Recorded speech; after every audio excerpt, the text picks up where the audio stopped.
कृपा से और नाम करते करते 3 साल भी नहीं हुए, आत्म स्वरूप का बोध और ब्रह्म साक्षात्कार आपने करवा दिया महाराज जी, इसके लिए बहुत बहुत आभार महाराज जी। पर शरीर अलग पीड़ा और नेगेटिव ऊर्जा से युक्त हो गया है महाराज जी, कोई अपराध बन गया है क्या?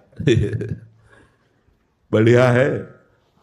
आत्म साक्षात्कार के बाद निगेटिव महाराज जी, आत्म स्वरूप का बोध हो गया और ब्रह्म साक्षात्कार भी और निगेटिव अपराध बन गया, उसके बाद फिर डाउन अपराध।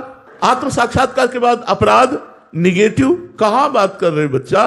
ब्रह्म भूता प्रसन्नात्मा न सोचति न कांक्षति समाज सर्वेषु भूतेषु मद भक्तिम लभते पराम। जो ब्रह्म बोध हो जाता है अखंड प्रसन्नता, और ब्रह्म बोध हो गया तो सर्वम खलमिदम ब्रह्म, न कोई अपराध न कोई निगेटिव विचार रह नहीं जाता। जैसे दीवाल घड़ी से सेल हटा दो तो मिनट की सुई मिनट में, सेकंड की सेकंड में चली नहीं सकती। ऐसे जब ब्रह्म बोध हो गया तो अंतःकरण विचार शून्य हो गया, केवल ब्रह्म विचार भगवत विचार। कैसी बात! अरे बच्चा, नाम जप करो, भगवान का सुमिरन करो, भगवान की शरण में रहो।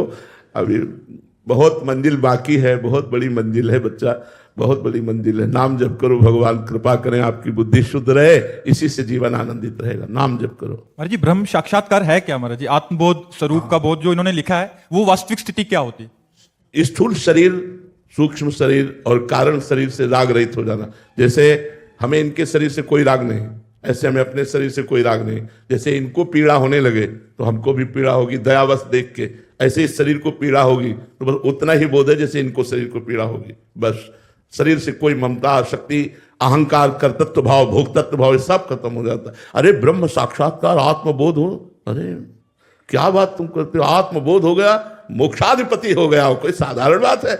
मोक्षाधिपति, जहां चरण रख दे वो भूमि तीर्थ हो जाएगी। तीर्थी कुर्वन्ति तीर्थादि।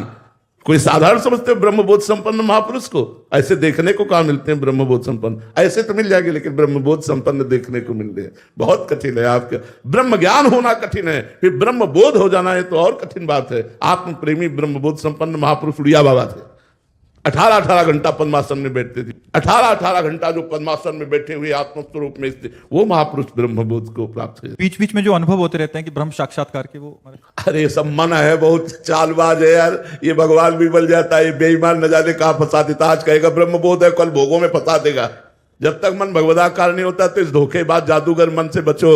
ये बहुत बड़ा है, सिर्फ 1 मिनट में सिद्ध बना देगा, दूसरे में गिद्ध। इससे बचो। ये मन है, मन को जब तक भगवदाकार नहीं किया है तब तक बात। आज तक किसी महापुरुष से सुना है कि मुझे आत्मबोध हो गया है? यह शब्द ही बताता है कि तुम अज्ञानी हो। मुझे अलग हो गया ना, आत्मबोध हो गया है। यह शब्द क्या है? घोर अज्ञान का शब्द है। यह आत्मबोध का शब्द थोड़ी। मुझे माइक का बोध हो गया है कि यह आवाज पकड़ता है, समझ में आ गई बात।